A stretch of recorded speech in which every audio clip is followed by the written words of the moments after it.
এবার পর্তুগালের স্কোয়াড খুবই ভালো আছে, আর আমরা আশাবাদী যে পর্তুগাল এবার অবশ্যই ওয়ার্ল্ড কাপটা জিতবে। আমরা অনেক আশাবাদী যে আমরা ওয়ার্ল্ড কাপে ডমিনেট করবো। অ্যান্ড অবভিয়াসলি আমাদের মিডফিল্ড কিন্তু best midfield.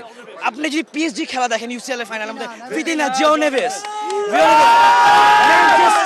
Manchester United, Bruno Fernandes, এই তিনটা আর আমাদের গোট রোনালদো তো আসছেই।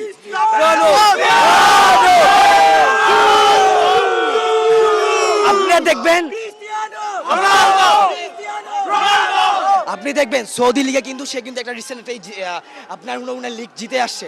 সো আমরা অনেক আশাবাদী যে ওয়ার্ল্ড কাপটা হবে। It's like do or die, this is the time. ফোরসা পর্তুগাল। আমাদের লেফট ব্যাকও অনেক স্ট্রং। এবার আমরা আশাবাদী যে আমরা এবার ফাইনাল খেলবো আর জিতবো।